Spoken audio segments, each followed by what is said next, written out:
This is another problem based on distance and displacement.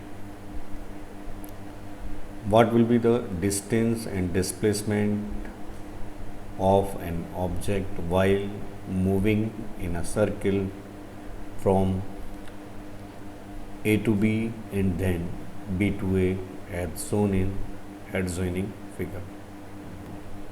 जब कोई object A से B तक जाता है और फिर बी से ए वापस आता है तो उस ऑब्जेक्ट का डिस्टेंस एंड डिस्प्लेसमेंट क्या होगा। डिस्टेंस कैलकुलेट करने के लिए हमें पाथ की टोटल लंबाई, total length of the path covered by object find करना होगा। तो सबसे पहले हमें पाथ देखना होगा कि किस पाथ के अलोंग ऑब्जेक्ट मूव कर रहा है। अभी ऑब्जेक्ट ए से बी तक जा रहा है तो जो पाथ है ऑब्जेक्ट का वो A1B है। ए से बी तक वो इस पाथ के अलोंग मोशन करते हुए जाएगा। तो इस पाथ की जो लंबाई होगी वही distance covered by person from A to B होगा। तो इस पाथ की लंबाई हम इजीली कैलकुलेट कर सकते हैं। तो ए से बी तक का डिस्टेंस थ्रू या बाया पाथ A1B कितना होगा, half of length of circumference of circle. ये कितना हो जाएगा, सर्कमफेरेंस कितनी होगी 2πr और इसका आधा, this is equal to πr। तो ए से बी तक जब ऑब्जेक्ट A1B के लॉन्ग मूव करता हुआ जाएगा तो डिस्टेंस πr यूनिट आएगी। नाउ ऑब्जेक्ट बी से ए वापस आ रहा है, किस पाथ के अलॉन्ग मोशन करते हुए आ रहा है।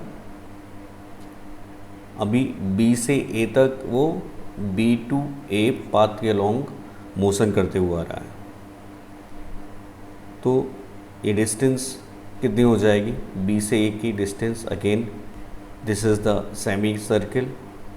तो लेंथ ऑफ सेमी सर्किल कितना हो जाएगा, length of circumference of semi circle कितना होगा 2πr अपॉन 2, तो πr। तो जब ऑब्जेक्ट ए से बी गया और बी से वापस ए आ गया तो total distance covered by object, covered और ट्रेवल्ड बाय ऑब्जेक्ट कितना होगा A1B प्लस B2A। तो यह आ जाएगा πr plus πr that is equal to 2πr। अभी हमें डिस्प्लेसमेंट कैलकुलेट करना है। तो डिस्प्लेसमेंट को कैलकुलेट करने के लिए मैं डायरेक्टली बोल सकता हूँ कि इनिशियल पोजीशन क्या है ए से पहले ऑब्जेक्ट बी पर गया, बी पॉइंट पर गया, फिर बी से वापस ए पर आ गया। तो जो इनिशियल पोजीशन है वही फाइनल पोजीशन है। मतलब ऑब्जेक्ट ए से बी पर गया और बी से वापस ए पर आ गया तो इनिशियल और फाइनल पोजीशन कौन साइड हो गई। तो इस केस में डिस्प्लेसमेंट कितना होगा 0। इस केस में डिस्प्लेसमेंट कितना होगा 0, क्योंकि इनिशियल और फाइनल पॉइंट दोनों ही सेम है। तो जब इनिशियल और फाइनल पॉइंट दोनों ही सेम है तो शॉर्टेस्ट डिस्टेंस कितना होगा 0 ही आएगा। तो डिस्प्लेसमेंट कितना आएगा इस केस में 0। लेकिन यही प्रॉब्लम हम दूसरे तरीके से करते हैं। पहले हम ए से बी तक का डिस्प्लेसमेंट कैलकुलेट करते हैं, फिर बी से ए तक का डिस्प्लेसमेंट करते हैं और फिर नेट डिस्प्लेसमेंट कैलकुलेट करेंगे। अब यहाँ पर ध्यान देने वाली बात है कि हम दोनों डिस्प्लेसमेंट को डायरेक्टली ऐड नहीं कर सकते। जिस तरीके से हमने डिस्टेंस को ऐड कर दिया था कि A1 B plus B2 A, ये क्या है, टोटल डिस्टेंस, लेकिन डिस्प्लेसमेंट को हम डायरेक्टली ऐड नहीं कर सकते। क्यों नहीं कर सकते? क्योंकि डिस्प्लेसमेंट एक वेक्टर क्वांटिटी है। तो जिस तरीके से स्केलर क्वांटिटीज़ को हम डायरेक्टली ऐड कर देते हैं, वैसे वेक्टर क्वांटिटी में एडिशन पॉसिबल नहीं होता। और ये तभी होता है, मतलब जो स्केलर में एडिशन है वही वेक्टर में एडिशन हो, वो तभी पॉसिबल है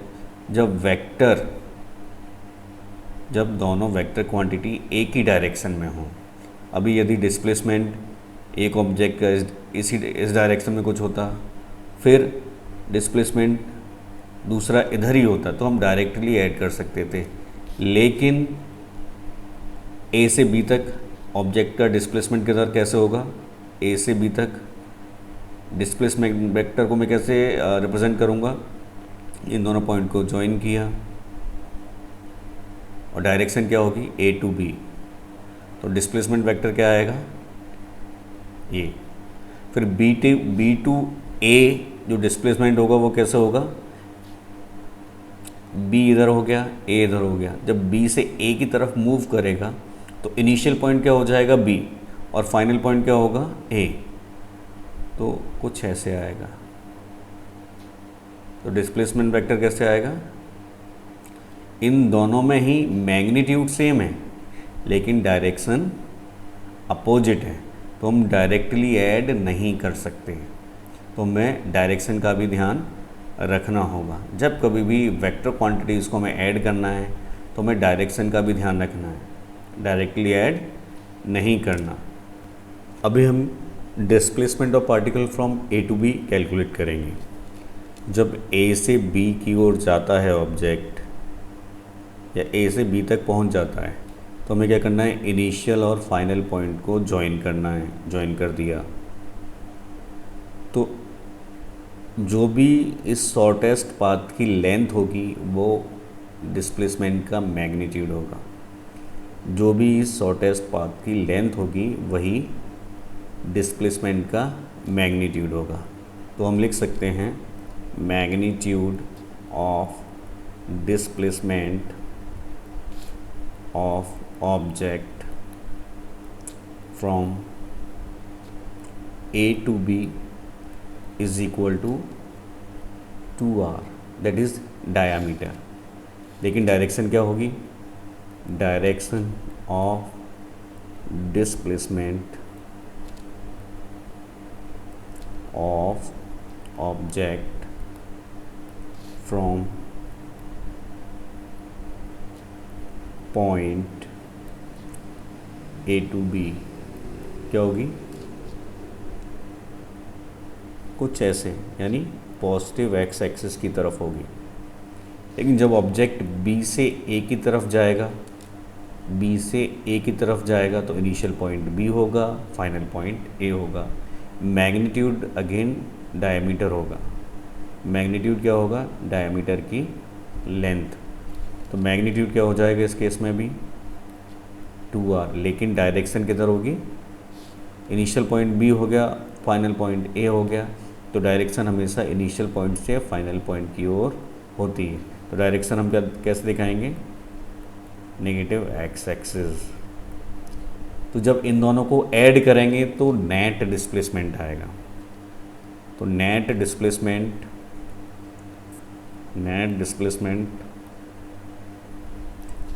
of object is equal to 2r in positive x direction plus 2r in negative x direction। तो ये पॉजिटिव है और ये नेगेटिव है, तो नेट कितना हो जाएगा? 0। क्लियर?